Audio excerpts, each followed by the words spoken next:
17. I am Ghost. This is MMA Junkie Radio. To my left, the best MMA analyst in the game today. That's Dan Tom.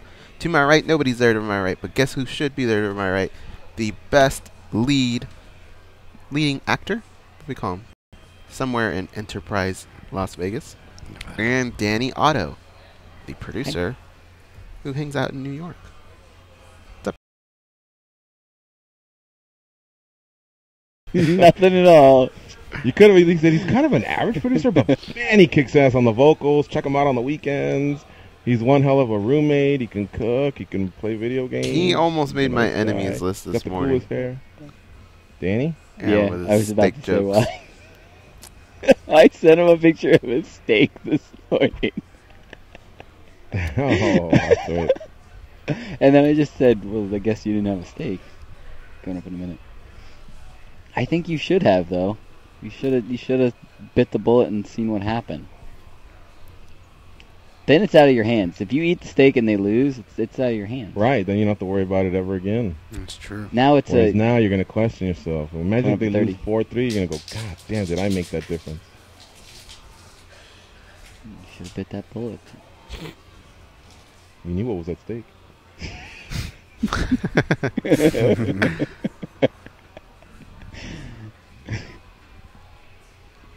George cracking jokes and Danny flanking over there. He's got his arm on me like little Chris. Coming up, stand by. Show him a picture of little Chris.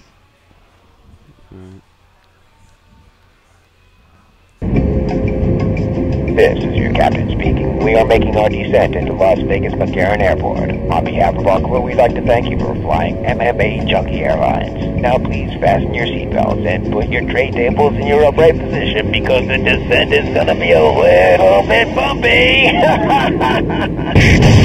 Alright, Junkie Nation, it's time to roll, baby, on MMA Junkie Radio with Gorgeous George and Gold. This is what we do and why we do it, baby. All night long, we rollin'! Yeah! The MMA Junkie Radio revolution is upon us. Can you dig it? There's no escape. No escape.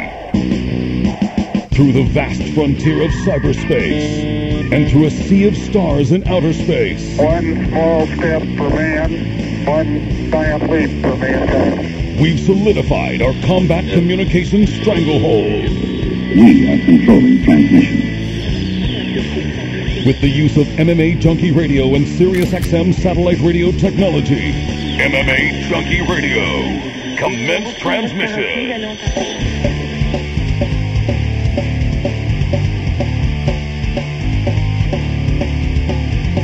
Live from MMA Junkie Radio HQ in the fight capital of the world, Las Vegas, Nevada. Here are your hosts, Gorgeous George and Goes. From the fight capital of the world, inside the beautiful Mandalay Bay Racing Sportsbook, and an undisclosed location in Enterprise, Nevada, it's the MMA Junkie Radio Show, the only show that matters. I'm your host, Gorgeous George. With me, as always, is the devious and dastardly Goes, RA's co-host. Becky's handling all the producing duties. Danny Otto. And, of course, the latest addition to the MMA Junkie Radio Show, Dan Tom, the best fight analyst in the game. What's up, fellas? Hello, everybody. How are you? What's happening? Good. Good. So, Goes, you want to get it out of the way or just leave it alone? I don't care. Well, first of all, it was a hell of a game. Your boys showed a lot to come back from 2 runs down. Well, first of all, they were up 3-1, and of course, it sucked to give up that lead. But to go down 5-3 and then fight back, and then almost fight back again, showed a lot of character. That means going back to Houston. Houston knows, oh man, we didn't break these guys. Nowhere even close. Because if you think about it, you broke their ace in Verlander. So I don't know. I wouldn't hang my head. It was a great game. But of course, fuck, no one can take the pain away. I know it sucks. You just have to bounce back in the next one. Yeah. I mean, I think we've had worse ones where you just have this terrible feeling. I feel like we're going to come back and win Game 3. The question everyone wants to know is, did you cost the Dodgers by not making stakes yesterday? I think I did. I definitely regret it. Hopefully we can get it back to Dodger Stadium, and I'll have back-to-back steak nights if I have to. What do you say to a guy like Marcel Woodard from Houston who popped into our YouTube chat, youtube.com/MMA Junkie video? His opening line is, "Great game last night, hashtag H-Town." Has he been there the whole time, Goes, for all 162 games, plus the 30 in exhibition season, for him to claim that? Or is he just, I mean, did he just happen to get a hand on the the caboose of the train, and he's barely hanging on? It's weird because he's not much of a shit talker, but he always backs Houston. So anytime you bring it up, he'll have their back. Not always. Not always, because one time the Texans got pants, then I go, ha ha. He wrote me back, I'm a Bills fan. Oh, yeah, that is true, though. But yeah, I would give it to him. All right. Well, there's no fun in that. I thought you were going to bash him. He'd bash you back, but I guess that goes down. I would offer him a steak. He looks like he eat a few steaks. Today's show is going to be fun. We have two fighters from the PFL, the Professional Fighters League, formerly known as the World Series of Fighting, Steven Siler and Lance Palmer. They actually face each other in a fight card coming up on November 2nd in Washington, D.C. Palmer, as you know, is a two-time World Series of Fighting featherweight champion. He recently lost his title to Andre Harrison. Of course, I don't know that all that even matters had he won, because the World Series of Fighting is officially done, and next year the Professional Fighters League takes off with their regular season and tournament and playoffs format, where I believe 8 weight classes. The winner could take home $1 million. So this right here, I guess, is kind of like an appetizer. You know, we're basically closing in on the end of the year. This event will go down November 2nd.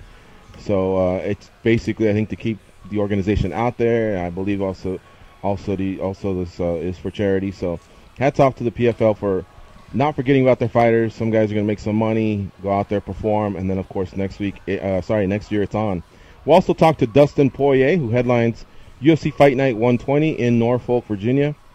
That's coming up in mid-November, and he is opposed by Anthony Pettis, former UFC and WEC lightweight champion. So that's one hell of a matchup there, and a great fight for Dustin Poirier, because no better to have a skin on the wall than to take down a former champion. So we'll talk to him. We'll talk to Steven Siler, Lance Palmer. We got about 25 minutes to fill. We can do it with your calls at 866-522-2846. We have a lot of other fill-in stuff, of course, to do. Segments like MMA History Today. We are holding on to a new minute. So if you don't perform, Junkie Nation, chale, we'll do our own thing over here. And, of course, we can always turn to Dan Tom and start breaking down fights for that fight card in Brazil that goes down on Saturday. Fox Sports 1 has you covered. Headline bout, Lyoto Machida versus Derek Brunson, Colby Covington versus Damian Maia. Some other key matchups like Rob Font versus Pedro Munoz. You got to pay attention this weekend's card. We'll have some chess pieces being moved in the title landscapes. I guess the biggest one being the welterweight division. I don't know if Covington can get a shot, but he's going to be a lot closer than people think. We actually talked to him this morning. This a retirement match. Did you really? Yeah, we thought we were sitting here in the studio, so we said let's send him a little video and see how he's doing, and he sent us one back like in 5 minutes. So he looks like he's in good spirits. Yeah. Hopefully he's having fun in that dump of a city, Sao Paulo, which is what he called it. I've been there. It's a nice city. I don't know. You know, every city obviously has its fair share of areas that might be categorized as a dump. So maybe we'll give him the benefit of the doubt. Maybe he was near one of those. But Sao Paulo's a huge city. I think, as far as population goes, I think it's number 2 in the world. I think it's Mexico City, Sao Paulo, then Tokyo. Like 25, 30 million, dude. I mean, when you're flying into that city, you see all these tall buildings, just like New York, maybe even more. I mean, there's a lot of them. And they have a big traffic congestion problem. A lot of executives, a lot of bigwigs, they take helicopters rather than even deal with having a driver and driving through traffic. It just gets them from one end of the city to another. Did you know that Canada and California have the same population, just about? Did you verify that? I did, yeah. It was only off by like 1 million. One was like 35 and the other one was 36. Well, there you have it. I've always said Canada's it's like my third favorite state. Sometimes, you know, they fluctuate a little, but I like Canada. Canada's cool. All right, folks. Well, thank you, Danny. Thank you. Some shout-outs in the YouTube chat. Muna Okachi. Go Astros. Check him out. Chris LeMay also hanging out, as well as the MMA Road Show. All right, folks. And I think they'll be doing their show tonight. So there's drops on Friday. Keep a lookout for that. John's actually in Brazil, so hopefully he picks up some good nuggets while he's out there. Guys, we're getting close to these fights on Saturday. Lyoto Machida versus Derek Brunson, Colby Covington versus Damian Maia. And I wanted to ask you guys, let's turn the page to Maia, because the Brunson-Machida matchup is kind of a respectful one. Not much is going on. I mean, Machida doesn't have too much of a leg to stand on. He is a former champ, but he's coming off a 2.5-year layoff. And, of course, Brunson's done some work up until he got to some pivotal matchups that he dropped. So I think he knows his place as well. So let's skip over to Covington and Maia. He really did say that, a dump of a city. Can trash talk be taken too far? Or is he protected by, let's call it a ring around from when the time you sign up for the fight and there's a big announcement until the fight is over? You know, like a layer of just, hey, look, man, that was fight talk. Get off it already. Wives and kids and girlfriends, I think, is the only thing that's pretty much off the table when it comes to the fight game. You can say what you want, man. I mean, there's no better scenario than you don't like what the guy's saying. Guess what? You get to punch him in the face in a couple days. Here's my angle. Tell me how you guys feel about this. I love food. Anything within the realm that's going to get me my food poisoned, spit in, had funny stuff done to it, anything that fits under that umbrella, then count me as that's too far. If that makes sense. Well, for example, he's in Sao Paulo and stuff. I would be nervous, not so much calling, not so much for the physical confrontation, especially if I was a guy like Colby Covington. I wouldn't worry so much about that. But what I would worry about is the people like, what does John Travolta say about someone keying your car in Pulp Fiction? Like, you worry about the cheap moves like that, and like someone putting something in your food, and getting you sick for the fight, or just that mental ness of like them winking at you, going enjoy that, and they give it to you, But I've seen somebody spit in your food, and it doesn't matter. Remember that time at the? Let me play. Come here, I'm gonna eat you. That was right after the guy spit in your cupcake. I do remember that. He actually was very pissed off at what happened. But he said that it would have been worth it for him to catch the guy, just so that he could obviously break his neck or do what he had to do. So he would have actually, if he could catch the guy, then he would take it back and allow the guy to key his car just so he can do what he had to do to him. Yeah, that's a good point, Dan. I guess if you got everything handled and you're in your own hotel and everything's good, then sure. I don't know that MMA's reached that point yet, because we've heard stories. There's actual soccer teams from one country that'll fly into another country, and the alarms are being pulled, and pranks are being pulled. Oh, wow. They're throwing rocks at at the buses or whatever. They're making phone calls to your room, so it can be pretty brutal. I don't know that MMA's there yet, but you're right. Like, could he have said just something? And could he have just kept Damian Maia in his target? Within his target scope, but guys, rather than the whole city of Sao Paulo. Yeah. And again, I mean, is it intended for them, was there though? for 6 weeks, right? Huh? Is it intended?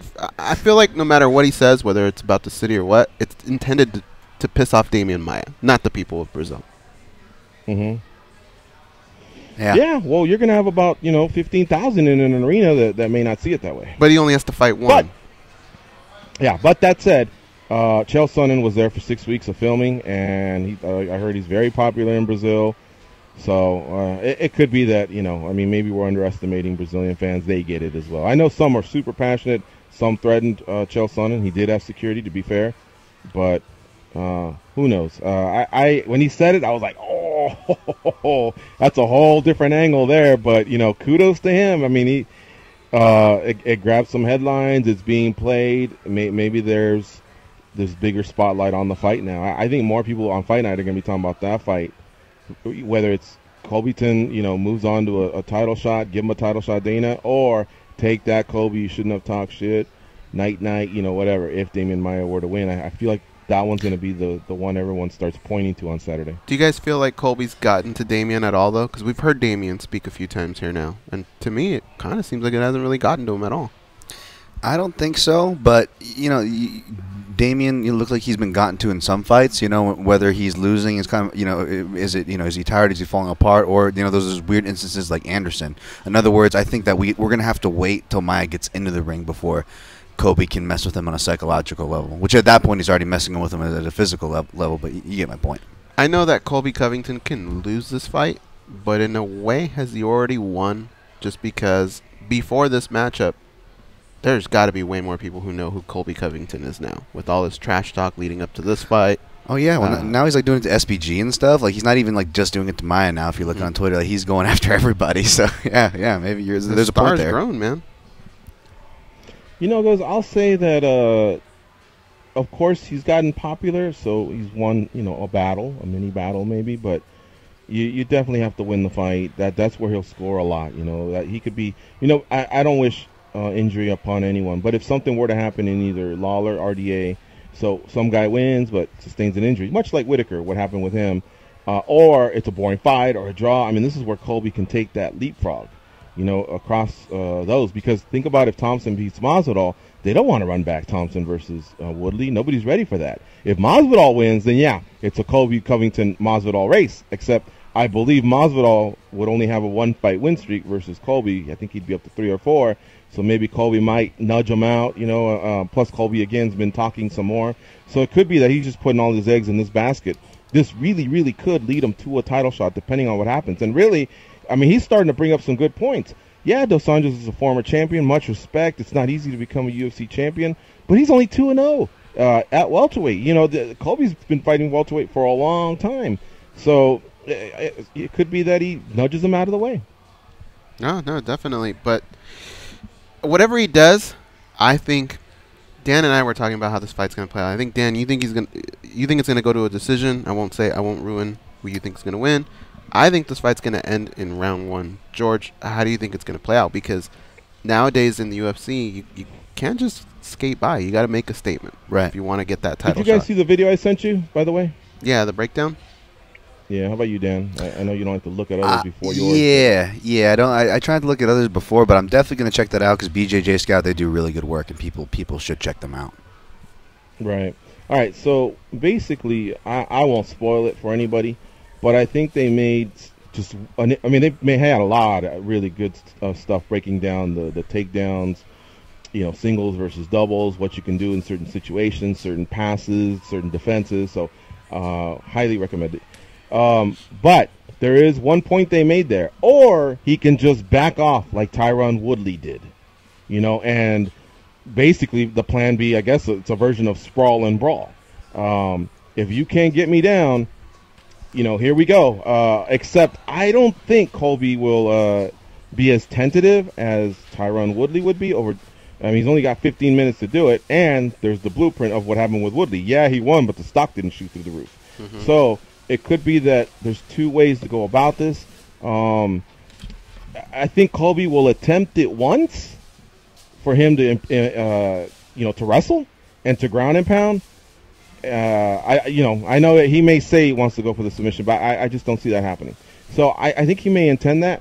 But if he gets swept, or if somehow he loses in a scramble, or if he gets taken down and he has to fight off some sort of a submission, then I think everything will go out the window and he'll just fight to basically kickbox, and just throw hands and throw knees and throw feet at Damian Maia. So I think that first round so pivotal right there. I think that'll tell us a lot.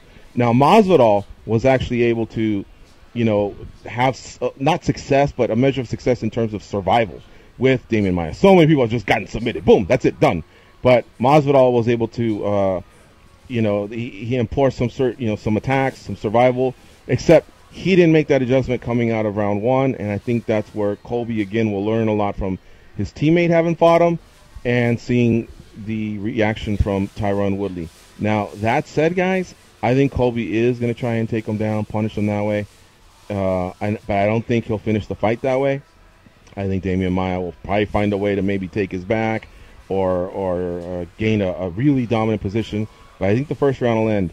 The second and third round will almost be blueprints of each other. I think Colby will then use the Tyron Woodley strategy and try and out kickbox him. And I think it'll work because I think he's got, he's a a better striker, and he'll have better cardio. So I think Colby will win a decision. I think round 1, he's just going to come out like a savage, and he's going to take it to him, catch Damian, and TKO him. With the hands. With the hands. Bold. Very bold. On the feet. Well, yeah, Damian will be on the ground. He's going to have to go to the ground to finish him off, but... Yeah, that makes sense. Damian will flop to kind of save himself some time because guys usually won't want to fall him to the ground. Yeah, I don't mind tipping my hand because it should be coming out sometime today for all y'all listening, MMAjunkie.com, or if you're listening on a little delay, then it'll definitely be out. But yeah, I have Covington here. I think it's going to be by decision, though. I know he wants to make a statement and is talking very big coming into this thing, and hopefully he does well. But the way I see the matchup going is I see Maia being very hard to finish. But I also, on the flip side, even if Maia gets it back, I see, him having a trouble finishing Covington because it comes down to hand fighting. Even the best guys with rear naked chokes, so the percentages for finishes, which is another conversation, are much lower in general in the past couple of years in our sport. But even for rear naked chokes, because of the gloves, it makes it so inherently difficult. And one of the things I highlight in Colby Covington's grappling is his hand fighting, his grip fighting, whether he's going to take you down, whether he's defending things, whether he's on top, whether he's in transit, in the clinch. He's always disrupting your grips. And so unless he's compromised, I have a hard time seeing, I could see Damian Maia getting on his back and stealing around that way. And therein lies a path to victory for Maia. Sure. We saw that with Masvidal, right? That's how I would see Maia. That's how I would see Maia winning this fight, not by submission. But on the flip side, even though I'm picking Covington, I have a hard time seeing him finish either. So maybe if you're on the fence, guys, maybe look at the over lines. I don't know what those are being listed at betting houses, but there's different angles to go at this fight if you're a degenerate. And the thing is, guys, again, there's two things going on for Covington. Obviously, the fight itself, that's probably 80%, maybe even 90%, because without that, the rest doesn't matter. And let's say Dan and I are right, and this thing goes to a decision. I'm not saying his prediction is not possible or anything like that. I'm not saying that, but I'm just saying, let's say it goes to that. Remember, the other part of the equation is, did you matter that night? Did you make a statement? How can he do that? Now, he has one thing going for him. He's built up a little bit of drama with Brazil. So if there's some booing going on, and if the fight's compelling, let's say Damian does take his back and Kobe has to fight it off. You know how it is. When those guys walk back to their corners, the crowd's going to be on their feet because they're anticipating maybe Maia can finish him in the second round. You see what I'm saying? So Colby, he can use some of these antics as he's coming up. I'm not saying flip off the crowd or even at the weigh-in. At the weigh-in, maybe some red, white, and blue. As he's walking in, same thing. Get the crowd into it, and then that way, there is some sort of a build-up. There is some sort of a statement, even if it goes with decision, because you can still have an exciting fight if there's moments where both guys are fighting for their lives. Well, not necessarily for their lives, but they're basically trying to avoid a loss, almost getting finished, and just pushing forward. So there is still something there. I know Covington, once you close that cage, he won't be thinking about that, but a lot of fighters do. Conor McGregor makes every second of his fight super exciting, whether he's taunting you, talking to you, throwing his hands up, motioning to the crowd. And that's why he's such a well-paid fighter, such a popular fighter. I think Covington, although he won't reach Conor McGregor's levels, I still think he can make something for himself. I think he's built himself up to be a little bit of a villain. So why not take that route? But you gotta keep winning. Otherwise, if you don't win, it doesn't mean anything. You gotta win. Yep. Right. Yep. So anyway, Brunson and Machida is your main event. But we'll see. I think the fight will be good. But right now, both fighters, over the years, we've just never really known them to be much on the talking side. I'll have to flip to social media and see if anybody's saying anything. Maybe they'll have a little push at the weigh-ins. But for me, man, I'm really vested in Covington and Maia. Been a huge Maia fan for over the years.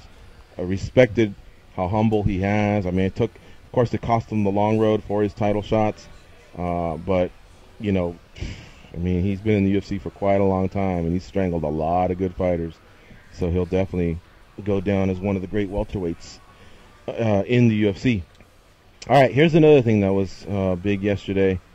Cody Garbrandt calls Dillashaw a gimme, and he says he starts looking forward to Mighty Mouse. Now, at some point during the press conference, the call-in that they had, he did state, look, I'm still focused on Dillashaw. But at the same time, he did look forward and look past Mouse. Or Dillashaw towards Mouse. I like that, guys. I really like it when someone's bold enough to map out their future and tell you what's happening. We all know you're focused on the guy in front of you. You don't need to say it. It's just something that I guess has been thrown at athletes over the years. Hey, you know, you didn't get past this guy first. You were overlooking. Maybe that may have cost someone, but maybe the other guy was just fucking better. Anybody ever think of that? You know, whether it's one-on-one or team stuff, it just may have been the other team's day. I mean, they were there for a reason, right? But regardless, I like that Garbrandt is becoming one of these stars. We need these guys. We need these guys and gals to replace. We might as well say goodbye to Ronda Rousey. I mean, she really, really, I don't believe is coming back. Conor McGregor, who knows how many fights may be left, but we really do need some of these superstars and expect some of them to maybe sound like turds at times. But guess what, man? That's what stirs the pot. Anyway, what are your guys' thoughts on Cody and the way he's promoting this fight? I guess maybe even answer on behalf of how Bisping is taking this. It's funny because I can't think of a more pressure situation than what he went through with Dominic Cruz. And very similar attitude. I'm going to run in, I'm going to steamroll through this guy. And guess what he did? He did it. So he's got stock already in that and being able to call his shots. And I like that he's doing it again. And I think it's pissing TJ off. But you, Dan? This fight, I feel the same way about this fight as George probably feels about Colby Covington Maia. You know, again, this fight night card, we like to complain about fight night cards in Brazil. This one's a really good one. And, of course, obviously, this is the card Madison Square Garden we're talking about is going to be a good one, a stacked card. But Garbrandt versus Covington, first of all, it tickles the technical side of me, right? It's one of the more technical matchups. It's very intricate, but then you have all these intangibles of, you know, when two guys used to train together, it always makes for a weird, you know, dynamic, you know, and Garbrandt saying he used to get the better of Dillashaw not really denying it, but playing it off in his own way. But then you have Garbrandt who, you know, there's so much build, there's so much excitement that George is talking about. George isn't the only one. A lot of us are excited about the possibilities of Cody Garbrandt, but I worry about that because Cody knows that, and sure, he's stepping it up, and however you feel about that is your opinion. I'm glad he's at least trying to do something, but the point is, I just hope he's healthy because, he, you know, when you talk about back stuff, we've seen back stuff plague a lot of champions before, guys. There's no real biological free ride with that, and we see the guys that rush to come back with their back injuries make it worse.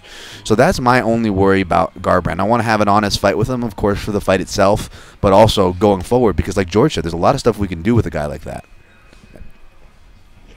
Joanna Jędrzejczyk is calling Rose Namajunas mentally unstable, mentally weak. You know, Namajunas has been open about her family. You know, they've had their troubles on that side, that illness. And again, guys, line stepping, or we have rings and layers protected around when a fighter signs on to when the fight actually happens. I think it's right there on the borderline.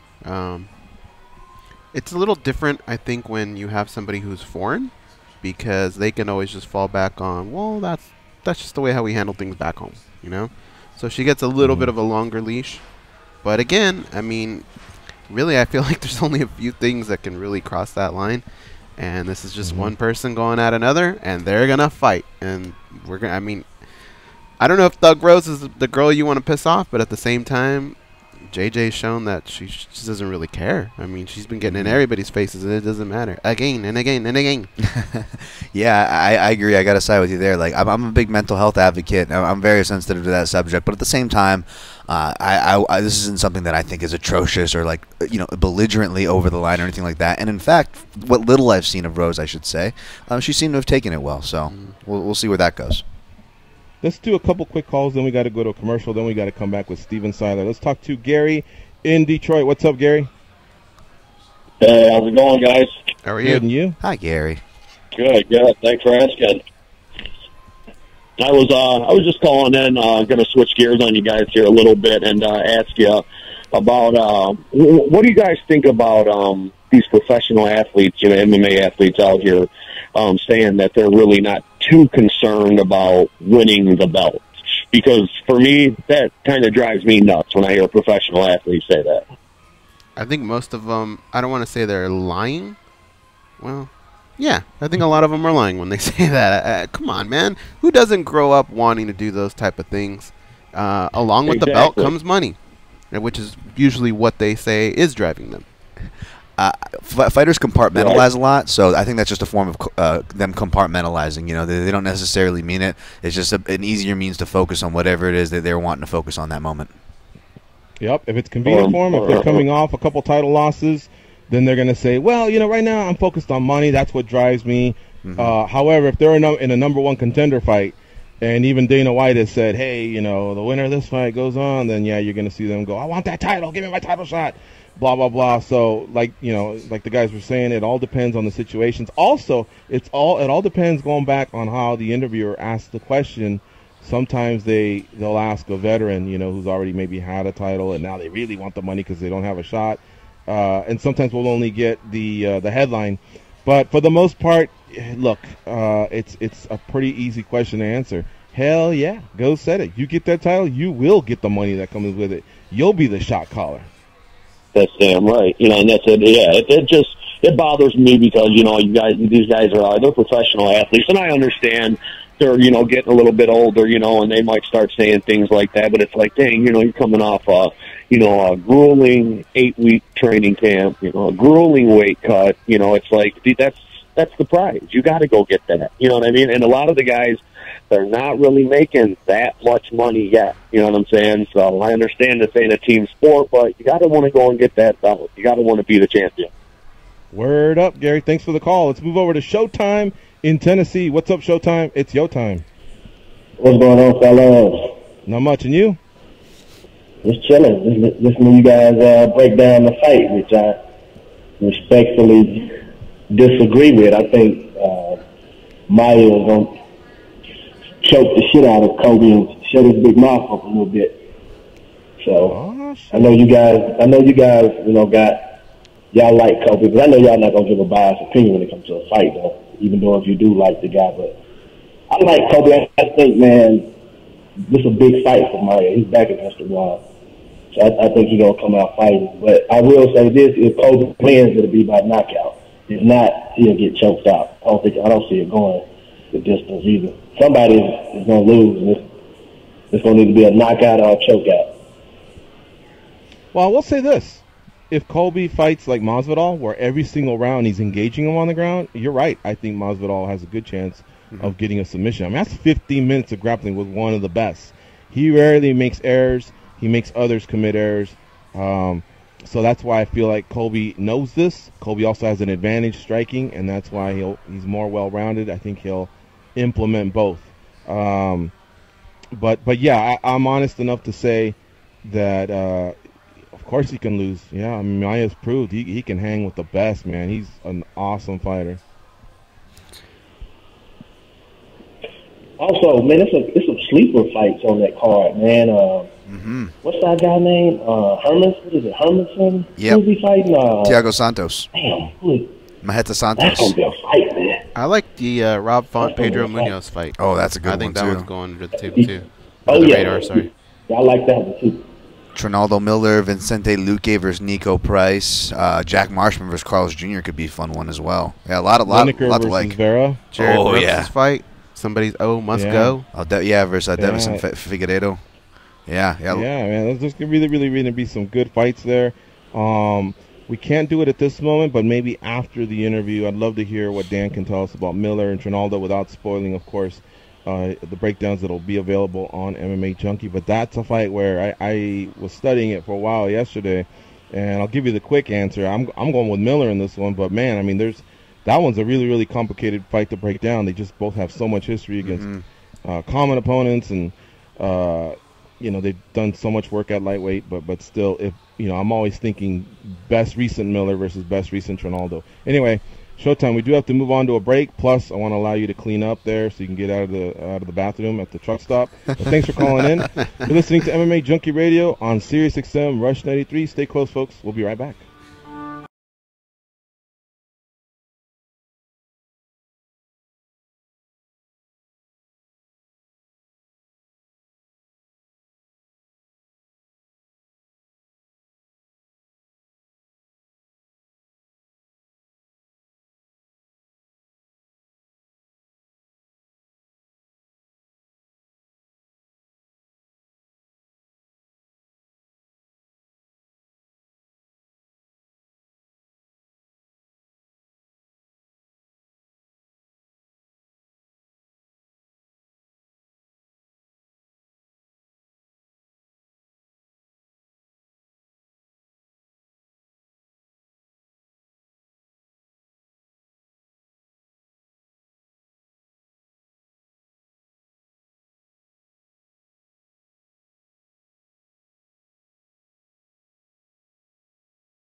compassion, common sense. These guys have none of that. You listen to them, so you're no better.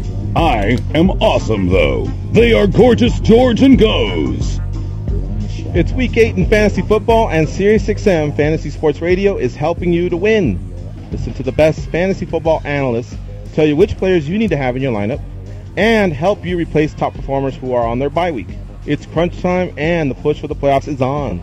You need expert fantasy football advice now more than ever on Sirius 210, XM87, and on the SiriusXM app. I love that song. Who chose that one? Let's give some credit to Junkie Nation. I think Danny put in the request. It is the day where Junkie Nation chooses the songs. Who was it, Danny? I believe that was Cupcake Katie. Let me make sure, though. Nice. Coming strong. Damn, I used to really look forward to Sunday nights when the Sopranos were at their height. That was a great show. All right, folks. For sure, one of the all-time greats.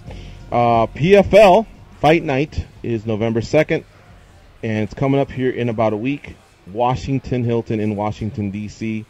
is the venue for PFL Fight Night. The headline bout there is Blagoy Ivanov versus Kyle Alansar. In the co-main event, we have Steven Siler versus Lance Palmer, a couple featherweights here. Definitely one of my favorite divisions. Siler, 28-15 overall. He's fought all over the place, including the UFC. He joins us now on MMA Junkie Radio. What's up, Steven? How you been, man? Hey, what's up, guys? Not much. How about you? Just relaxing, getting ready to go head to the gym here in about an hour or so. All right. So you're back in action. You'll be facing Lance Palmer. You've faced a lot of guys in your career, and I don't believe anyone shakes you up or intimidates or anything like that. But, to be fair, two of your last high-profile losses, and sandwiched in between was a 5-fight win streak. Kudos to that. But two of the guys that did give you some troubles were wrestlers like Andre Harrison, Desmond Green. Now, to be fair, Harrison was a split decision, but regardless, is the focus in your camps have a lot to do with stopping the takedown so that you can just go out there and throw, your weapons, your elbows, your knees, your fists? My camps are always wrestling. That's always been, my little, I wouldn't say my kryptonite, but that's what's got me in a lot of my losses other than my last one. So a lot of my, and 45 divisions full of wrestlers already, they're always the small, stocky guys. So I'm always focusing on my wrestling, trying to get it better, trying to get my ground game better. But nowadays, you just got to prove everywhere. So I'm just trying to have fun in the gym and just have fun beating people up. Are you still able to be a full-time fighter, or do you hold down a job? I do have a day job. I just do from 7 to 11. It's actually work from home. I play a lot of PlayStation while doing it. So it's very easy, not very hard on the body at all. I actually just do credit repair. And then my wife's been doing really well in real estate the last few weeks. So, that's helped, that's helped us out quite a bit. Let me train a lot more, teach, and just get ready for some fights. You still live in Utah? We do. Nice, okay. Just to sidetrack, is the market booming there? Or is she have a long-established business? She's doing pretty well right now. I think she knows more about it than I do, but she's selling some stuff, and that's all I know. All I know is when she gets paid. There you go. All right. Well, again, Lance Palmer, he obviously is not just a wrestler. He's a well-rounded mixed martial artist. But I still want to ask, when you enter a cage with a guy like Lance Palmer, are you focused, be serious here, are you really focusing on this is how I'm going to attack? Or do you feel like you're more on the counter side, you're watching to see what he does just so you can react to that? I guess it really depends on the moment. I just want to, mostly just pick my shots. If it's coming off the counter where I know he's going to kind of tug his head, or maybe have to be. Sometimes it really depends on which moment you are in the fight. Fight's just a weird thing to do anyways. It feels like you're in an out-of-body experience already. So you just kind of play it by, whatever happens is happening at that time. Mm-hmm. There are some times where I've seen you be very efficient with your striking. Oftentimes you'll have the speed advantage on some fighters. A lot of fighters talk about, I want to get better at my wrestling. I want to get better at my jiu-jitsu or my boxing or whatever. Do you feel like a fighter like yourself at 30 years old, almost 50 fights, under your belt, can get even faster and more athletic? Is that something you ever strive for when you do your strength and conditioning? Well, still young, 30 is not that old. So, I do have a lot of mileage on me. If you count the Ultimate Fighter, and which they're exhibition fights, but those are pro fights, and even all the fights I've had out in Idaho and Wyoming, this is fight number 53 for me. So I've been in the cage with a lot of times. I don't really feel like much is going to change in my game, but I could always try to get faster and stronger and better, and I do. We push it to the limits almost every practice. So. Yeah, I remember when I was keeping track of your career still, even after the UFC, you fought in Boise, Idaho, Front Street Fight 7. Can you just tell me a little bit about that promotion, the fact that they have street fights as part of their title? I was just wondering, what's the setting like there? It's actually a really nice setting, actually.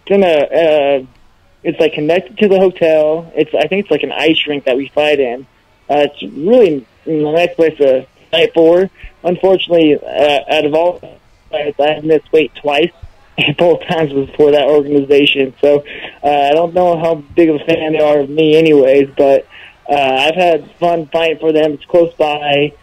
Idaho's only like 4 hours away from us, and it's been a good organization. I fought some guys out there. Actually, I remember you had some drama. George.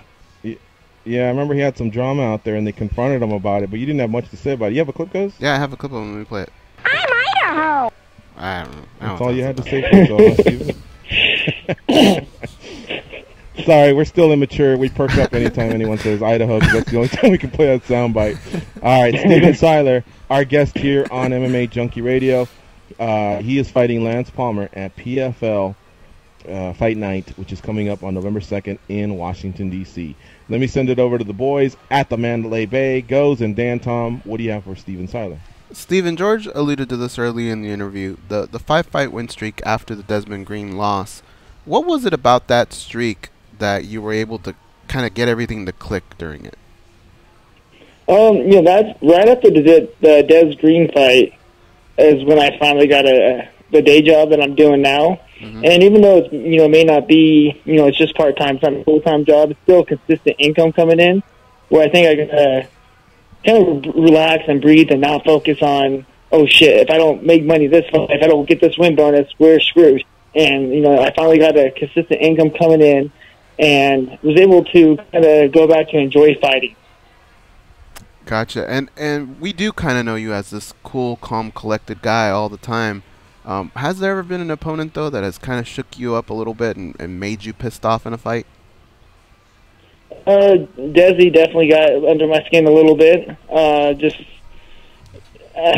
I don't know, just the way he was talking, I felt like he didn't earn it yet, and he's telling me how I haven't earned the title shot and how I haven't done nothing. And I was like, dude, my career's way more established than yours. And we went at it back and forth at the weigh-ins, and then he ended up missing weight and then eventually made weight. But just the way he was talking was a little irritating, but we've actually definitely squashed it. He actually gave me his ID my last Titan fight, where he's like, I'm okay, you get up my ID, and we ended up hanging out the rest of that night anyway. So he did get under my skin, but we were able to squash it. Steven, I have some friends up in Salt Lake, and not in the mixed martial arts community or anything like that, but it seems like a real kind of tight-knit community up there.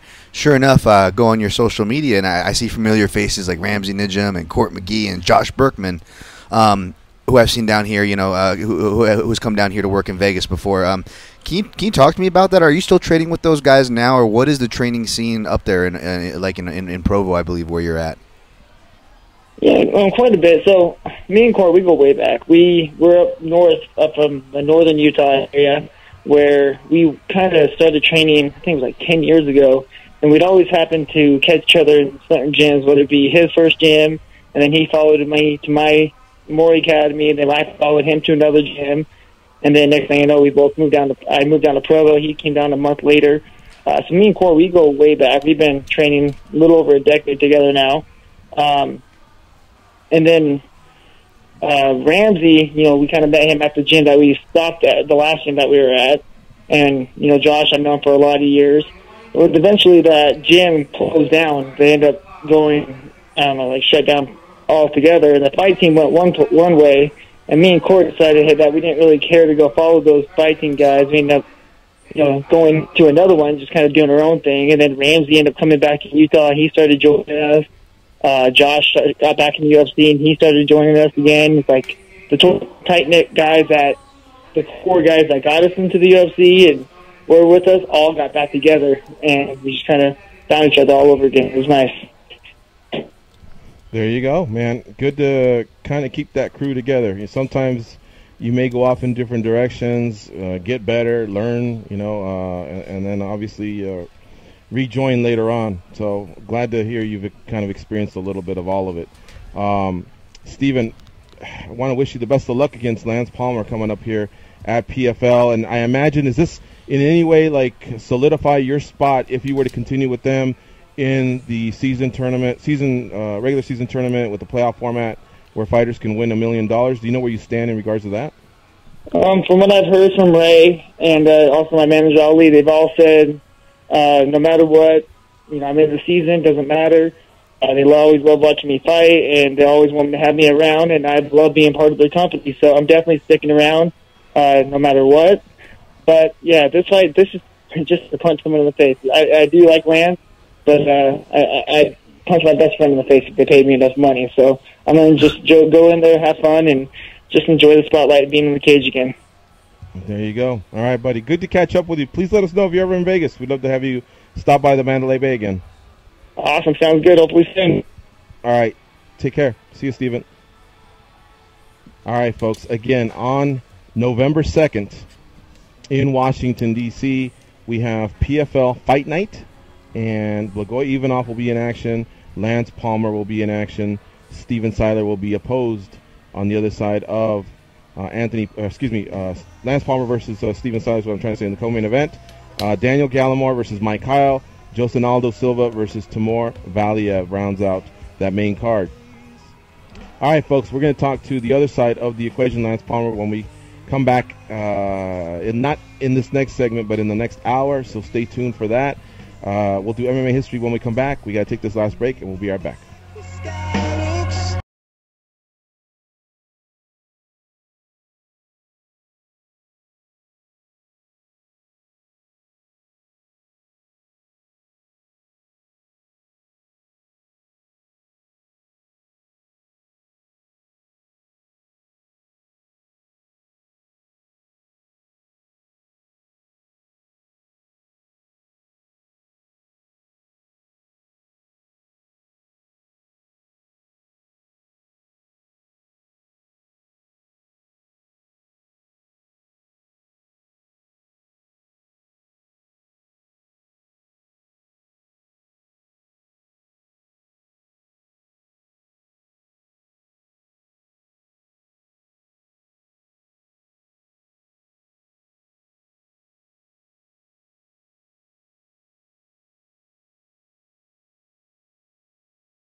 To link into the MMA Junkie Radio Network, hit us up on twitter.com at MMA Junkie Radio. This is MMA Junkie Radio. Here are your hosts, Gorgeous George and Goes. All right, we're back. Let me tell you about Billy Joel. Check this out, guys. At Old Trafford Ground, which is, of course, the home of Manchester United, Sirius has a chance for you to win a trip to the UK to see Billy Joel at Old Trafford football ground. Holy cow, that's crazy, man. I'm not sure if we can backdoor this one goes and put in some fake names, but I'd love to win that. I've seen Billy Joel, and of course to go to see him at Old Trafford would be epic. But anyway, it's Billy's first performance at the iconic stadium. You can watch it from the front row. No additional purchase is necessary to enter or win. For official rules and to enter, go to SiriusXM.com/Billy Joel Manchester before January 2nd, 2018. All right, folks, it's time for MMA History Today with Danny Oakers. What you got, Danny? All right, so today, this one isn't like the oldest one we've been doing. A lot of them we've been doing have been a lot older. 4 years ago today, October 26, 2013, after years of competing in the light heavyweight division, Lyoto Machida makes his middleweight debut and finishes Mark Munoz. There you have it. Recently watched and, this one. we talked to Lyoto a few weeks ago. He's facing a wrestler in Brunson. Obviously, we know it's a wrestler that can strike, a wrestler that's got a long frame, slightly different from, I guess, a guy like Mark Munoz. But Lyoto Machida, if you look at his record, he's done pretty well against some wrestlers. Even losing to Weidman, I mean, he had some moments there. But really, go back over the course of over his resume, and he's done pretty well against wrestlers. The guy's got some incredible movement, and of course that is one way to, position yourself so that you're not vulnerable to getting taken down. But I remember that fight. It's funny. I recently did a top 5 fights we wish were stopped sooner. But that fight is like, if you were to do a top 5 of like best stoppages, that's one of the best ones. Because if you remember, Machida and Munoz were friends. He hits him, and Machida could have hit him with a follow-up shot, and the ref wasn't in position to stop it. Machida stopped. He pulled his fist short like a movie, and was a gentleman. It was a really, really nice moment. Shout out to our friends from MMA History Today. Follow them on Twitter at MMA History Today. Dan, do you have time to? We have 60 seconds. Talk a little bit about Miller and Trinaldo. Interesting one, man. I was looking for every reason to pick Miller. Miller is one of my favorite fighters of all time. But I'm going with Trinaldo here. It's another southpaw versus southpaw matchup. Miller 1-6 against southpaws. Doesn't do great against them. Trinaldo, I believe, is 4-2 against southpaws. Does a little better against them. So a lot of interesting intangibles to unpack. But you can get the details if you just keep tuning to MMAjunkie.com. That's an interesting stat. Okay. 1-6, 1-7. What'd you say? 1-6 against UFC southpaws. Miller is. All right. We're going to take another break here. When we come back, remember, these breaks at the top of the hour are shorter. We don't no longer do the sports update. So we'll be back really, really quick. And I want to thank Greg Savage for lining up Steven Siler and the forthcoming Lance Palmer, both fighting at PFL Fight Night on November 2nd in Washington, D.C. All right, folks, we'll be right back after this break.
Jay with a triumphant comeback.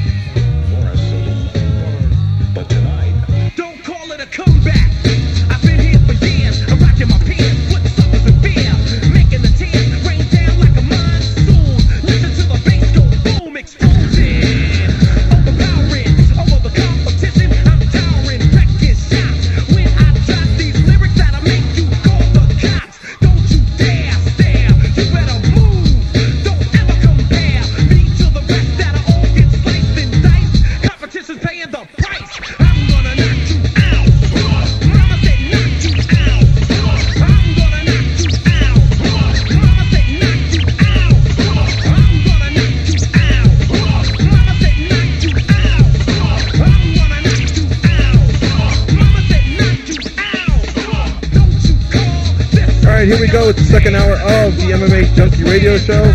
Gorgeous George, The Goes, and Dan Tom, along with our boy Danny Otto, bringing you the best in mixed martial arts, Monday through Friday, 1 p.m. Eastern, 10 a.m. Pacific. Join us for the ride, won't you? All right, Lance Palmer is the other side of the equation in talking about that co-main event at PFL Fight Night on November 2nd in Washington, D.C. We just spoke to Steven Siler. Now we got Lance Palmer on the hotline. What's up, Lance? How you doing? Doing well. How are you guys? Good to be talking to you again. You too, brother. Good to hear that you're back in action here. It's coming up on a week. And I wanted to ask you, I'm checking out the Twitter at Lance Palmer, folks. Give him a follow. Cryotherapy feels great after training. Before cryotherapy, what used to feel great after training? Were you an ice bath guy, or did you recover in other ways as you were growing up through wrestling? Well, with wrestling, it was pretty much just ice bath stuff, and that does not feel great. So cryotherapy is nice because it's only a 3-minute freeze, and then you're good to go. But ice bath is a little more brutal, so it's nice to have U.S. cryotherapy, and they're all pretty much all over the country. So I have a buddy in Ohio who owns one, and then there's some out here in Sacramento. So it's nice to have that after training at my disposal. What's the worst part about ice bath? Is it just because it's so frigid, or do you cramp up? I know there's some people that just, boom, dunk me in, let's get it over with. And others are jumping in slowly but surely, like kind of how you're describing. Well, I think the only way you can do it is to jump in there. If you just stick your foot in there, it's definitely not pleasant. You just have to jump in the ice bath and get it done. But the main thing about the ice bath is it's just not fun at all. You're in freezing water for 8 to 10 minutes, whatever you decide to do or whatever your coach has you do. Whereas cryotherapy is only 3 minutes at negative 180 degrees or whatever they have it set at, and it does get really cold in there, but it's only a short period of time, so it's a little bit easier to mentally push through that. Do you wish you had that when you were wrestling at Ohio State? Yeah, definitely. I think the biggest difference, though, is the time. It's only 5 minutes from the time I walk in the place to the time I walk out. I had a lot more time to just sit around and hang out at the Ohio State training facility in college, so it wasn't that bad back then. But I talked to some old school MMA fighters, right? They're not hating on the younger generation. They're happy for you guys. You guys make more money, this, that, or whatever. But sometimes they do say the younger generation just has it a little easier, obviously.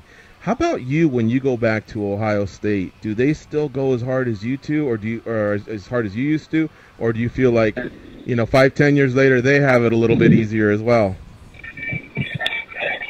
I think it's just different now. It's not. I don't think it's easier or harder or anything of that nature. I think as sports evolve and as technology evolves for science of sport and different things like that, I think that's the only really changes that happen, and it benefits the athletes. I don't think. I wouldn't say I'm that far removed, but I'm definitely. I'm 7 years graduated from Ohio State, so it's been a long time, and there's been a lot of different changes, but also it's when, just like the old school, I guess you could say, MMA guys, they were kind of they were the petri dish, the test subjects of the sport, and we kind of get to take the good things from that, and we get to delete the bad things that happen with them. kind of just keep evolving. And I think that's what happens. It evolves. I don't think it becomes easier, but, they have to understand that too, as it gets bigger and bigger and more popular, guys are going to make more money, and better opportunities are going to happen as it goes. But without them, there would be no sport. So obviously that's something that everybody's grateful for. After this fight, what's your standing with PFL? Like, are you already a lock to be in their $1 million tournament next year, or does that still need to be discussed? And could you possibly be a free agent or anything like that? It's still. I'm in contract. Well, I was in contract with World Series of Fighting for 3 more fights, so 2 more after this fight. But with it being a new organization and everything, there's a lot of questions with that.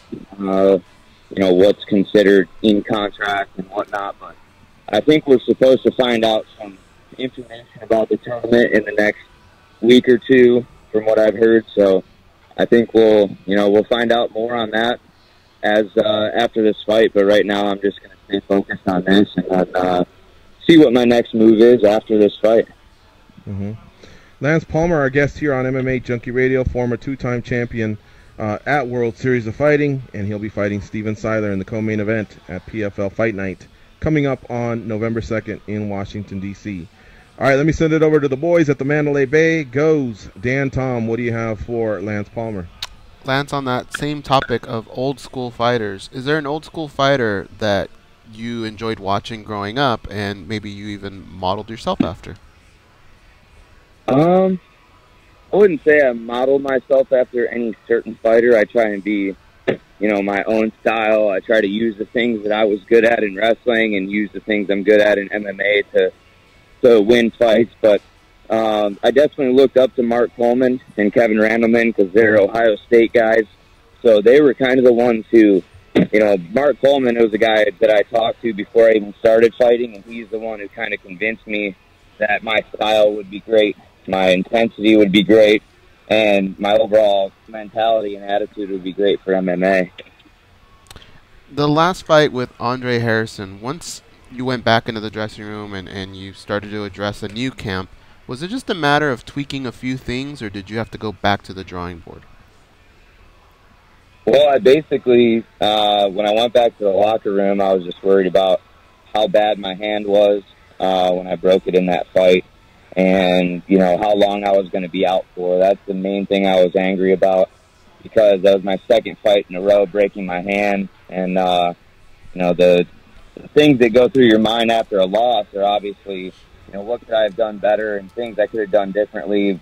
That fight was more of that I was pissed that I broke my hand in the first round, and it kind of hindered everything that I wanted to show in the fight and everything I wanted to do in the fight against Andre. And he's a great opponent, there's no doubt.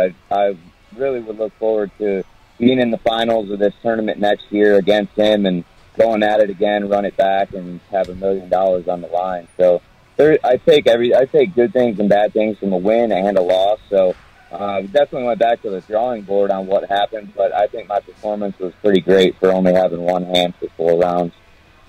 Lance, you definitely obviously have a work ethic, and that's kind of a stereotype. All wrestlers have a work ethic, but you also come off as a guy who really enjoys the process. Is there anything in particular in training? Obviously, you have a plethora of great resources where you're at, from people, training partners, facilities, etc. But maybe is there any part of the game that you're particularly digging or grooving on right now? Not really. Just trying to get better everywhere. I think it's every day is an opportunity to improve, and I've really taken that in, because I really only want to fight until I'm 35. So I'm 30 right now. I'll be 31 in February. So I think the main thing for me is just enjoying the time while I'm in the sport and making it something special, and giving people fights to remember and things like that as I go through it. So just improving every day, and little aspects of every area of the fight game. Not really trying to make, crazy gains in certain areas, because that's unrealistic. You just have to look for the little details every day and look at improving in even one area a day is something that it keeps you motivated, and that's what I enjoy. Last week, Andre Fili fought and won. Next week, Cody Garbrandt's defending. This week, or excuse me, next week, well, actually, the same weekend, you'll be fighting.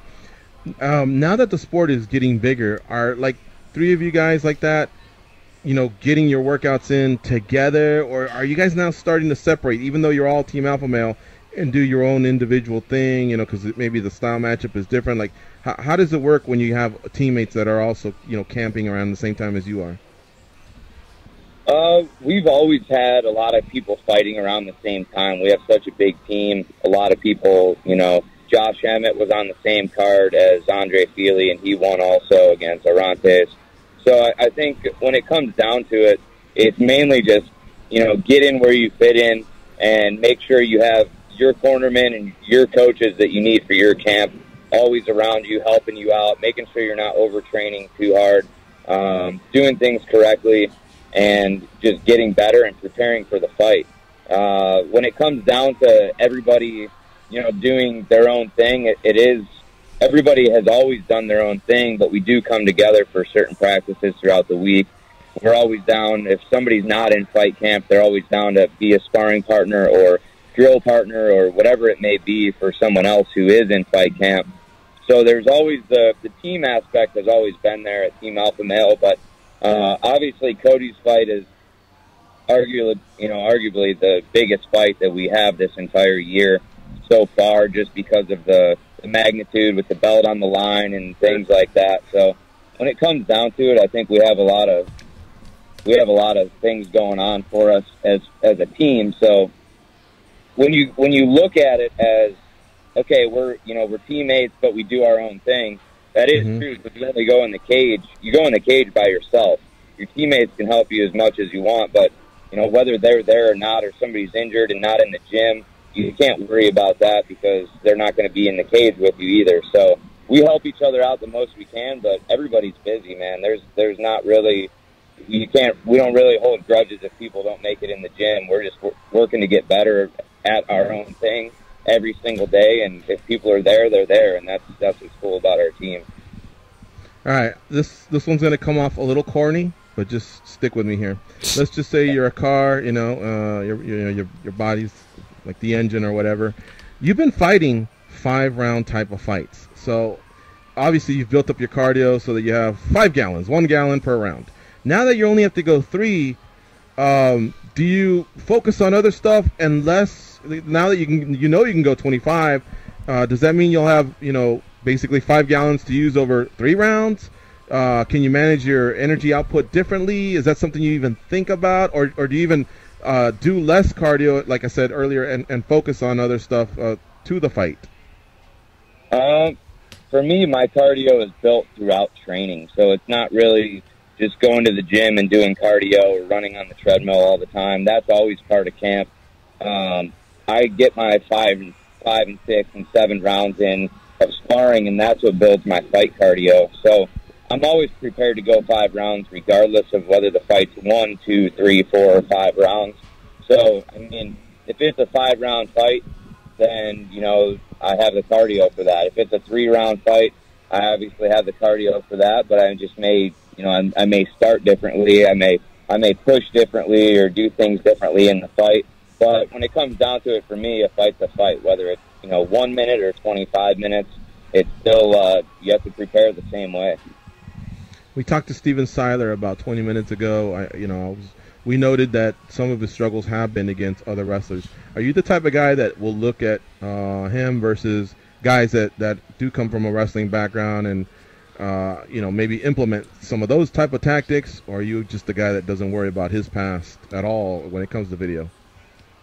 I mean, I watched his video, and Darren Elkins is one of my cornermen for this fight, and he's one of my teammates who fought Siler in the past and was successful against him, and also Chad Mendez fought him at Tashi Palace a long time ago. So I have 2 guys in the gym every day who are guys who have already fought him and know his style pretty well. So, you know, we have a good game plan going in, but obviously every matchup is different. It doesn't matter if Elkins fought him a certain way or Chad fought him another way. My style is different from both of those guys, so I'm going to have to go about it a different way, even if it's a similar style of fight. You know, we're all different style fighters, and, you know, matchups and styles make fights. So regardless of whether I'm a wrestler or not, there's always something different that I have to bring to the table compared to other people. Mm-hmm. All right, and then the last question here, Lance, and we really appreciate your time here on MMA Junkie Radio. I'm going to bring it back to the Cody fight. Joseph Benavidez lives in Las Vegas with us, so we've gotten to know him very well. I know he's a good friend of yours. He was able to keep this fight, I guess, compartmentalized, where he's still friends with, Cody and the guys from Team Alpha Male, and same thing with TJ. How about you? Did you have to take a side, or were you able to keep a good relationship with both guys? I don't really talk to TJ that much, honestly, since he's moved. Mm-hmm. So, to me, I mean, Cody's my teammate currently, so Cody's the guy that I'm rooting for in the fight. And, I mean, that's as basic as I can make it, honestly. I don't have any reasons for anything or, you know, any ulterior motives when it comes to it. Cody's my current teammate, so he's the guy that I'm currently cheering for to win the fight. Yes, I've had relationships with both guys. I mean, I've been close with both those guys, so I'm interested to see how the fight goes, obviously, like everyone else, but I'm on Cody's side because Cody's a Team Alpha Male guy currently, and I've helped Cody prepare for this fight. He's helped me prepare for my fight. We're close. We're on the same team. It doesn't get much more plain and simple than that. I mean, you can't really want someone else to win who's not on your team anymore. So that's kind of how I look at it.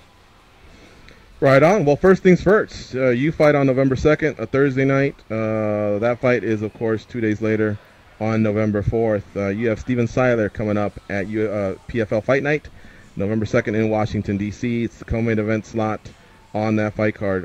We look forward to it. And thanks again. Great catching up with you, Lance. Hope all's well, and good luck on November 2nd. Thank you, guys. I appreciate it. All right, take care. We'll see you. All right, folks, we're going to take a quick break, and when we come back, we'll talk to Dustin Poirier, UFC lightweight, who will be headlining UFC Fight Night 120. Yeah, I think I got that right. Yeah, 120. It's coming up, and he'll be headlining versus Anthony Pettis. It's in Norfolk, Virginia on November 11th.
something no one's ever done. They pat down TSA agents because they don't know where those people have been, and because they can. They are Gorgeous George and Goes, and this is MMA Junkie Radio. It's week 8 in fantasy football, and SiriusXM Fantasy Sports Radio is helping you win. Listen to the best fantasy football analysts tell you which players you need to have in your lineup and help you replace top performers who are on their bye week. It's crunch time and the push for the playoffs is on. You need expert fantasy football advice now more than ever on Sirius 210, XM87, and on the SiriusXM app. Don't forget that SiriusXM app works for the tablets and the smartphones, and the MMA Junkie Radio Show is available commercial-free and in HD quality. All right, let's get to our next guest, Dustin Poirier. He's been doing it for a long time. I was counting. I think this is fight 21 under what was known as the Zuffa banner, now, of course, Endeavor. So I think he gets an extra $5,000 from Reebok. But more than anything, he's really cementing his place there as one of the best fighters to ever do it, both in featherweight and in lightweight. And the fights just keep getting bigger and bigger. Now we have Anthony Pettis in the headline bout of UFC Fight Night 120 in Norfolk, Virginia. It's on November 11th, and he joins us now on MMA Junkie Radio. What's up, Dustin? How you doing? What's happening, man? Not much. Welcome back to MMA Junkie Radio. You're on with George and Goes. We also have our latest edition, Dan Tom, here with us. I think I got it right. This is fight number 21. Look at you, man. You're still young. You have a chance to... Go ahead. No, yeah, I'm a young veteran, man. That was a great introduction. I was getting pumped up listening to you, bro. I was like, man, I've been doing it and doing it well. Yeah, I mean, if you think about it, you're only 28 years old. From what I can tell, I mean, maybe you can answer, you still seem to have, a lot of pep in your step, a lot of good health. You continue to get better. There's these benchmark numbers that a lot of guys, that once they get to the 27s or 28s, like Frank Mir, Michael Bisping, Josh Koscheck back in the day, those are big numbers. Those are record-breaking numbers in the company, and of course, I have a feeling you can get to those numbers. But talk about this journey, and how are you feeling after so many fights under the Zuffa banner, and of course, now I know the company's called Endeavor.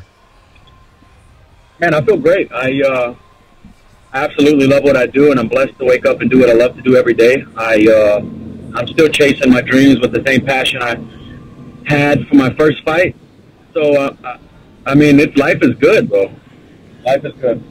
Chasing the dreams, is that the dream of being a world champion, or is that the dream of being a multi-millionaire? And the reason I ask is because Goes was saying he's really getting tired of fighters saying, oh, yeah, it's more about the money versus the titles. Us as fans and media, man, we would hope that you guys want that the title's the number one objective in anybody's career. I mean... For sure, I want to be the world champion. I'm fighting to be the world champion, but let's not get it confused. This is what I do for a living, and I need to make a proper amount of money to provide for my family and my daughter. And, I can't fight forever. So I'm trying to make as much as I can to put some away and have a career after fighting. But I'm a prize fighter, man. The prize has to be right. I don't fight just for wins and accolades on my record. I fight for money. All right, I'm gonna back you into a corner here. Let's go with this question. If you had a chance to fight Tony Ferguson for a world title, that's option A.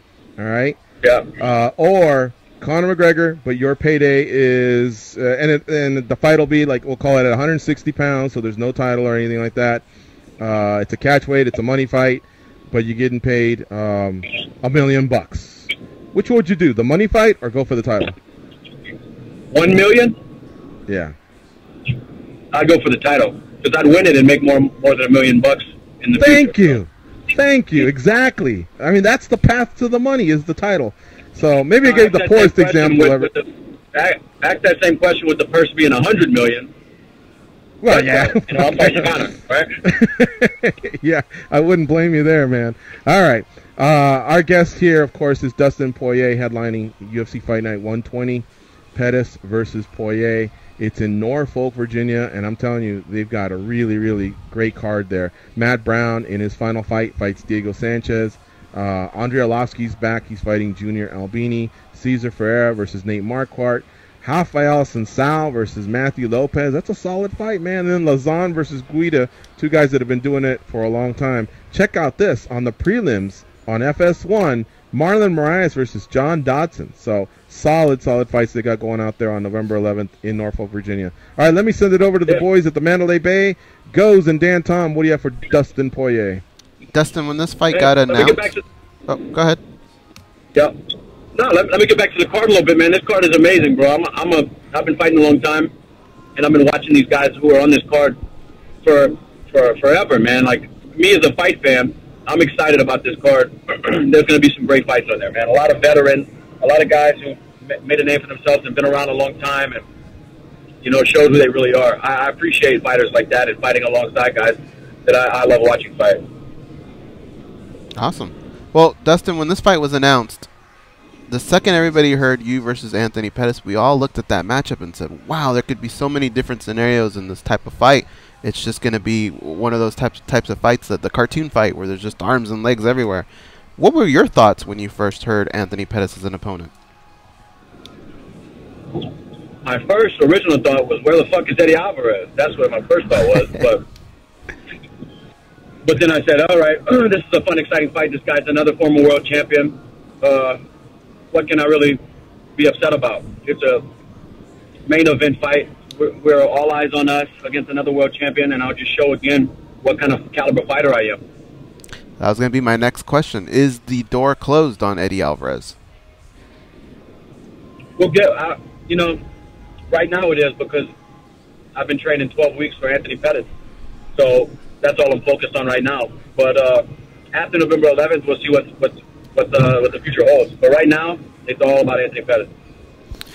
Well, speaking of Anthony Pettis, Dustin, obviously you have a lot of training partners and resources. Is there anybody in particular that's playing a good Anthony Pettis, or anybody in particular you said, hey, why don't you dust off those Taekwondo chops and come at me for a little bit? Any special training partners you want to shout out? For sure. I'd like to give a big thanks to Mark Diakesi. He was out here at the beginning of camp for I don't even know how many weeks, but he helped me out a lot. And also Thiago Alves. I mean, these two guys have been doing a great job, and we've been having a lot of fun and getting better. So I appreciate both of those guys. That's awesome, man. Now, I made a big mistake, Dustin. I went over to your Instagram page, man, and I've only had alligator once, but I am seeing this ketogenic alligator food. Is this something that's a part of the diet? Is this the benefits of 155, or who's hooking you up with these nutrient-dense meals? You know, my wife actually started getting into ketogenic meals and stuff like that, and then I started, you know, just messing around with it a little bit here and there, and then a company reached out to me and started hooking me up with meals for training camp, Keto Fridge, and I mean, they've been sending some great stuff. But yeah, you know, I still have to diet very hard, but I can have meals here and there that are more calorie dense and a little bit funner to eat. Awesome, man. Awesome. There you go. All right, Dustin, Anthony Pettis, you guys came up through WEC, and of course now you're both with the UFC. Have you guys always been cool? Have you ever even cross-trained, you know, back in the day when you didn't even think you may fight each other? How well do you know this cat, and how intense of a fight will it be from that end?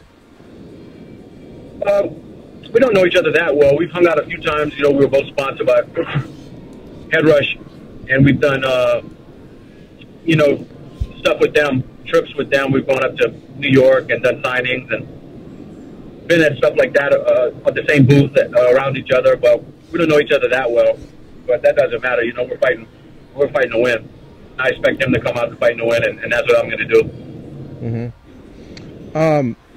What do you feel as far as like the 155-pound division is concerned? Like, we have a champion, an interim champion, and then we have the fighter from Russia, you know, undefeated, who wants to obviously make some noise. You know, at the end of the day, are you tired of the talking, and is it just a matter of like whoever wins should just be fighting these big fights? Like, where do you feel about all that? I mean, or secretly, do you actually like all the, you know, all the back and forth banter? Because that back and forth banter does produce these compelling fights, these fights that, you know, people get into, and of course maybe that division could be one of the more lucrative ones going forward in terms of fighter pay. You know, it's got a lot of eyes on it with Conor boxing, and then just Conor being himself, being the champ. A lot of attention's on the division, and then but man, for me, really, I don't like the interim belt stuff. Nothing against Tony Ferguson. The guy's a good fighter and you know earned everything he's accomplished. But it just makes more complication in a weight class that's already complicated. You know, we got like you said, we got an interim champ now. We got a guy who hasn't defended the belt yet, and we have a bunch of, you know, the rankings for me.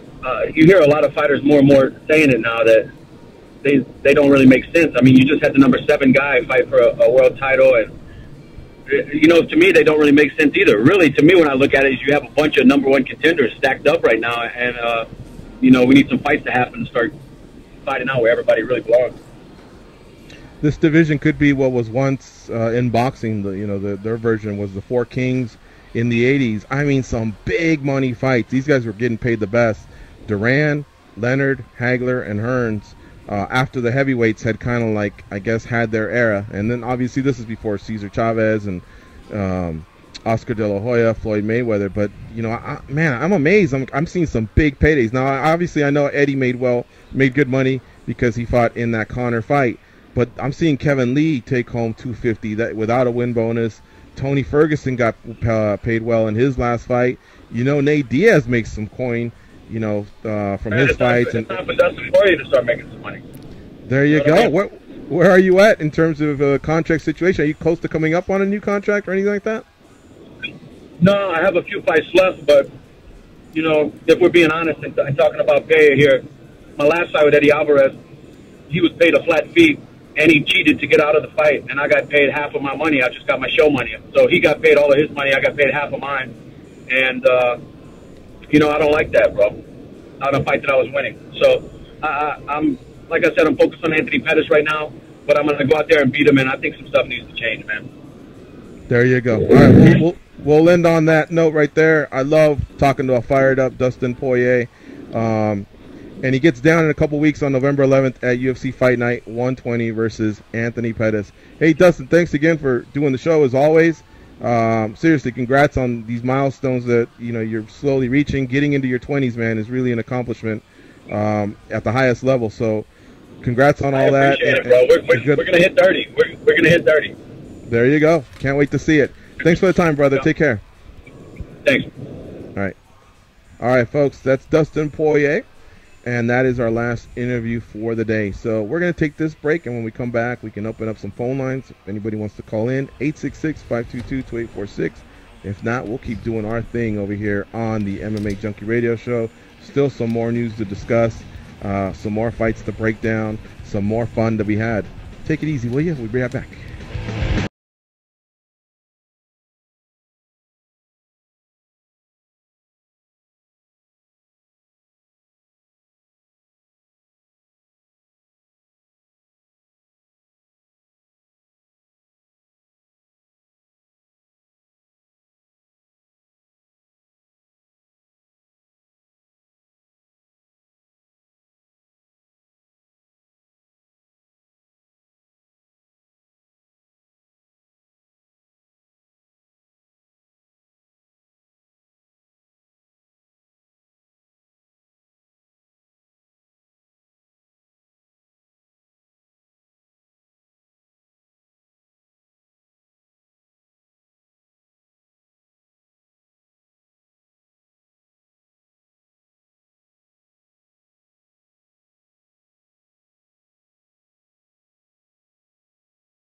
Can you please tap that rather large fellow on the shoulder and tell him it's time for more MMA Junkie Radio with Gorgeous George and Goes? Thank you.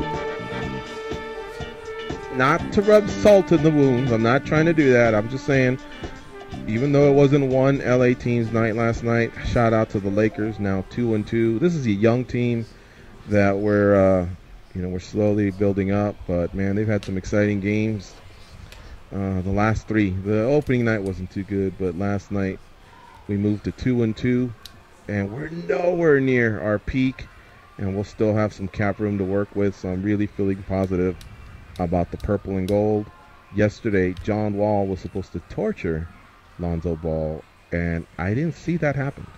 There was no torturing involved. Lonzo Ball was, I think, 1 rebound and 2 buckets away from a triple-double. The guy only had 1 turnover.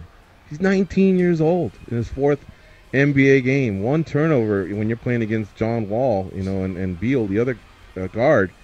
It's not a bad night, you know what I mean? And guided the team to victory. They outscored the Wizards in the 4th quarter and in the overtime. So that's when it counted, you know what I mean? And if you're not shooting the ball well, which he really wasn't, he scored 29 in Phoenix, and we needed those. But he only scored 6 last night. You get involved in other ways, and he had double-digit assists. So, man, I really tip my hat to Lonzo Ball. His dad's a character. Wasn't a big fan at first, but now he's starting to, I guess he's on our side, I'm starting to embrace him a little bit. Yeah, he's pretty funny. They were down 10 for like the longest time, and then they finally closed the gap, and then sending it into OT was pretty cool. They were down 22, 23 the other day against New Orleans. Came back and were leading by 5. I didn't like that collapse. It would have been nice to just, finish them off. Once, you come back after something like that, I mean, the other team had to be demoralized, but kudos to Cousins and Davis leading those guys back. So we're at 2-2. We'll see. We'll see what happens. Still a long season, obviously, but, I think these guys are starting to bring a little bit of the Showtime swag back. We'll see. All right, folks, 866-522-2846 if you'd like to call in. I did want to ask Dan Tom, man, what were you thinking? Poirier always gives great interviews. It sucks that the fight's still a few more weeks away. We'll have to wait, before we can really dive into that. But early on, what are you feeling from Poirier and Pettis, Dan Tom? Man, I had to, I don't want to throw our mutual friend under the bus, but someone was feeling strong on Pettis, and I said nothing wrong with picking Pettis. He's a world champion. He's a great fighter. He can I'll throw him under the bus. It's definitely. Matt. Okay, it was Matt. But I said, this is one of those fights, regardless of who you're on, this is like one you keep out of the parlay. Even if you do decide you want to play it and you're that committed on the side. But I'll be honest, man. Maybe I said I wasn't going to say this, but I will, because the more I think about it, I like Poirier in that fight, man. He can pressure. He can collapse that kicking distance, but he also has really he's improved his footwork, his angles. He can shift stances too. We saw in the Bobby Green fight where he was piecing up Bobby Green, moving left to right, angling under and around his attacks. If he puts that kind of attack on Pettis, that's traditionally what's troubled him. That and wrestling against the cage. And what have we seen Dustin Diamond do in the last couple of years since working more with American Top Team? He's not afraid to take a guy down to a cage and beat him up there. We saw that with Joseph Duffy. So when I'm putting all these pieces in my head together, George, man, I can see why Dustin Poirier is excited for this fight, because it looks like it's going to be an action-packed one. Pettis has some skills, for sure. There's no denying that. When he's on, I mean, he really, really is an outstanding lightweight. When he's not on, I mean, he's not even just a step below himself. He's like 2 steps below himself. And I don't know if that comes from the camp didn't go well. Obviously, he got so popular. He's done well for himself business-wise. So I don't know if he just lost interest or what we can attribute it to. But there was times where I was watching Pettis and I thought, man, I mean, this guy's the second coming. And then he went through that losing streak with Dos Anjos and Alvarez and Barbosa, and I was like, wow, maybe he just peaked too soon. But you can see early on, Jim Miller, like literally in the first minute of an Anthony Pettis fight, you can kind of tell in which direction his night's gonna go. Oh yeah. If he's going forward, he's taking it to someone. You're in for a fight. You better have some adjustments. to make. If you're counting on the tuned out Anthony Pettis, then you might be making a big mistake. But both Poirier and Pettis, I think both know that this fight's super important. Neither guy can lose it. They'll lose a lot of momentum in what's a really, really hot division. And in 2018 could be really, really a spicy division in terms of fighter pay, matchups, main eventing, co-main eventing of pay-per-views. Because you have an interim champ and the other champ, and unless they unify, they may still keep them separate for just a bit. I'm telling you, this division could make a little bit of a comeback. Featherweight obviously is knocking on the door. Bantamweight's knocking on the door. Middleweight had a great year as well. Different years, different weight classes come to the forefront, but I think 2018 could be really, really huge for the lightweights. Yeah, it's my favorite Follow division. our guests, please, on Twitter at Dustin Poirier, at Steven Siler, at Lance Palmer. I mean, it doesn't get any easier than these guys the way they did it. It's basically their names. Thank them for joining us on the at MMA Junkie Radio show. It definitely helps us a lot. So if you could do that, that'd be great. Speaking of Twitters, I'm at MMA Junkie George. Goes is at the Goes. Danny is at Danny Otto, and Dan Tom is at Dan Tom MMA. What did you guys think of Dana saying that the pay-per-views for McGregor and Mayweather may have actually been 6.7 million versus what Showtime was saying, which is just under the record of 4.6. Showtime was saying they didn't break the record, but they were obviously in the mid 4 million range. Dana White's like 2 million higher than that. I mean, there's really no way of backing it. That's the weird thing. It's how could you be that far off from two different people? You know what I'm saying? So I've gotten to the point where somebody else made this point the other day. They were talking about scrums, and they were saying, "Do you miss Dana White's scrums?" And somebody had said, Dana has been just so outright with some of the things he's been saying that I kind of almost have him on the pay no mind list now when he says stuff, and that's like another version of me just kind of going, I don't know, what kind of day is Dana having today? Did he just blurt that out? Who knows? Yeah, for him to be so far off what the executive from Showtime said, which is Steven Espinoza, that is a bit bizarre. Now, he did start, as soon as he threw out the numbers, started saying, we broke the numbers in Australia and the UK. Well, we didn't ask you that. We didn't ask you that. What's the number? What's the number that's commonly thrown out, which is basically the collective number? What was that number? If it was 6.7, that's fine, but don't start to twist things around with what Australia did or what digital platforms did. No, we want to know how many people paid for the pay-per-view at $89.99 or $99.99 or whatever. The same number that's asked of every pay-per-view that's thrown out, that's what we want to know. Now, if you want to pivot to another discussion on TV records, this, that, or whatever, fine. But sometimes I feel like when these backup stats come after a proclamation like that, it's almost like you're putting a little window dressing on that just in case somebody were to call you out on it by tying in other fun facts and figures. No, man, just tell us what this was. Tell us what this number was, and we're good with it. If you broke it, hey, fucking high five, fist bump, whatever. If you didn't, it was still a massive event. And everyone got paid. Good for everybody. I mean, Goes and I had a blast calling it, and the people that went, enjoyed it. And now let's get to the other side. Jim Lampley kind of throwing a little bit of shade, saying, hey, Floyd Mayweather carrying Conor McGregor, this, that, whatever. Jim Lampley's been known to be kind of an MMA hater. That's kind of a serious accusation a little bit, especially when you tie in gaming. What round did you pick? This, that. What, I mean, you better be pretty damn sure of what you're saying when you say stuff like that. Look, could Mayweather have finished him earlier? Probably, because he has those types of skills. But part of the game plan, too, is for someone else to tire out and make the mistakes that you don't make. Plus, off of a 2-year layoff, who knows if he was comfortable turning on the gas himself. So I wasn't too big of a fan of what Jim Lampley was saying. Without any hardcore proof, why even say something like that? Well, I took it more as an attack on Mayweather than I did mixed martial arts. And he's had a problem with Mayweather for a long time now, where he just makes these remarks here and there. I mean, yeah, I pretty much agree with what you said, George. Could Floyd have put his foot on the gas earlier? Yeah, but there's more risk involved in doing something like that, and Floyd's just never been a risk taker in his career, so nothing was really surprising about that night. All right. UFC's Paige Van Zandt has resumed training after a back injury. She, of course, was going to fight, what was it, on the 216 card. Yeah.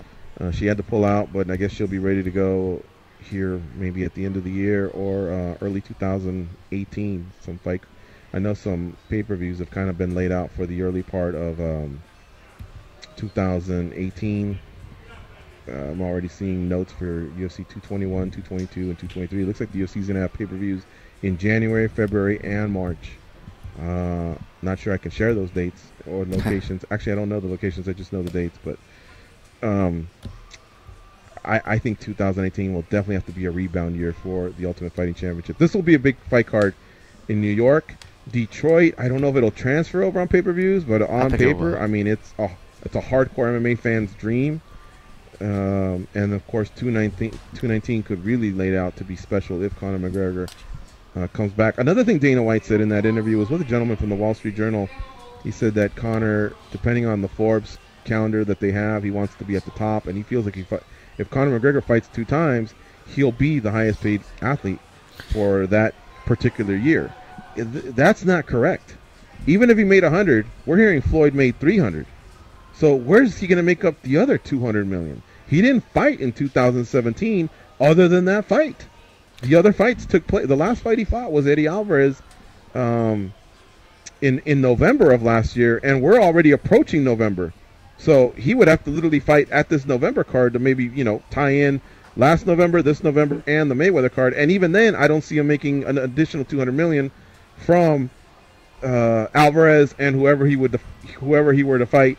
If he were to be fighting on this upcoming card. So just I'm just thinking, like, is he taking for granted our ability to reason over here as MMA media and fans, and as pissed off as he gets when, with the comments we make? Well, fuck, this is why we get pissed off, because you say some stupid shit from time to time too, Prez.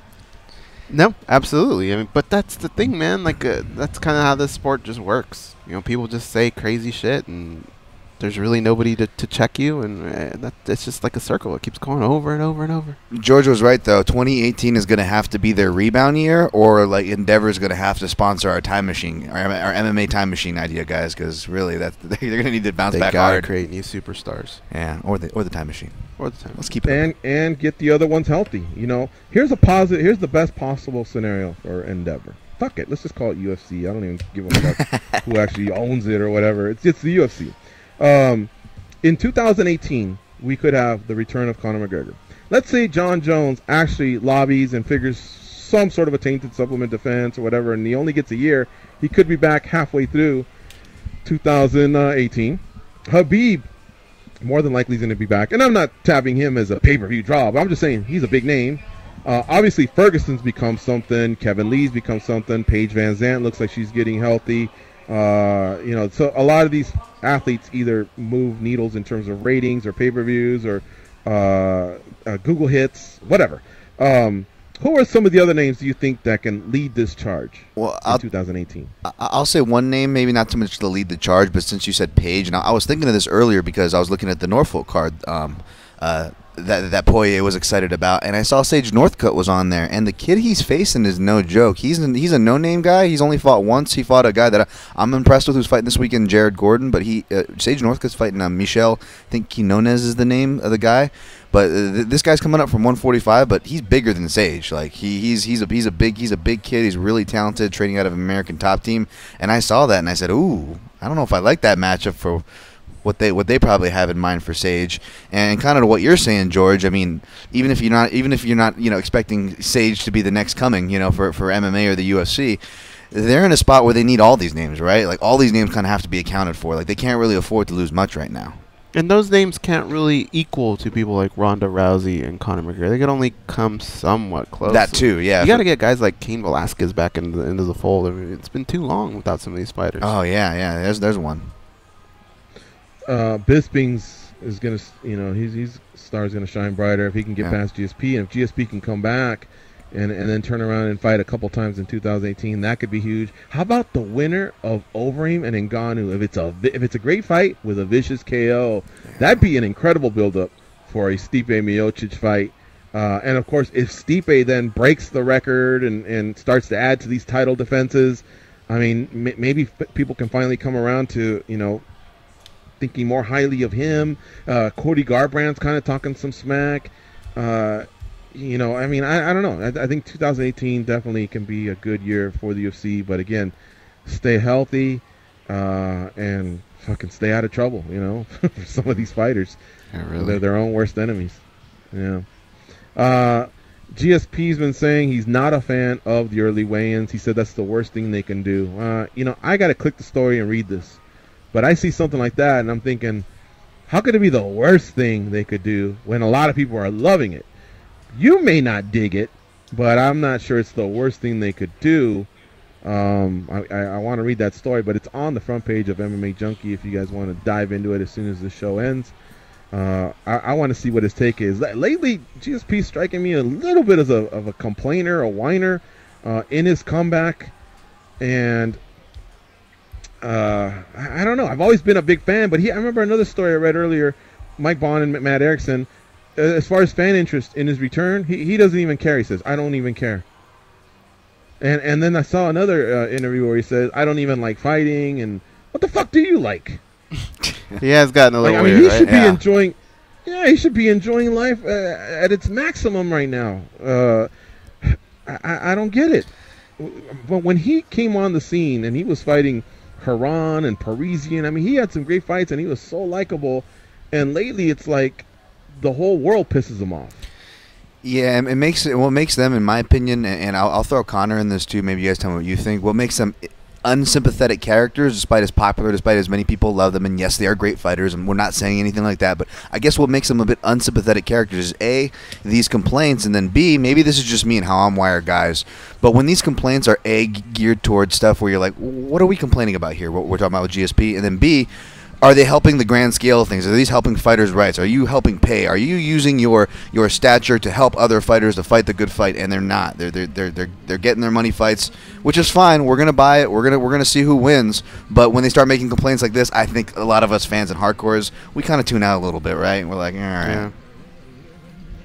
Yeah. I miss Chuck Liddell. He didn't seem to complain much. Yeah, me too. Maybe Randy. Yeah, well, Randy kind of butted heads a little bit with the UFC, but like as far as outwards towards fans or certain ways the sport is run, who knows? All right, folks.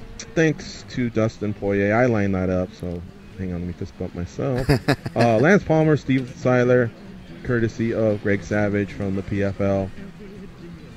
And Danny Otto, Dan Tom, and the Goes holding fort there as I recover over here in an undisclosed location in the southwest portion of Nevada. Sorry I can't be in studio, folks, but I will try and get in there soon. Definitely miss being in studio with the guys. They did a great job, so hats off to them. I was fantastic. I took it to another level. We'll be back tomorrow. The first hour we're going to use to break down UFC Fight Night 119, so get your pens and pads ready. We'll throw some parlays your way and some winners your way. We'll see you then. Go out there and be champions.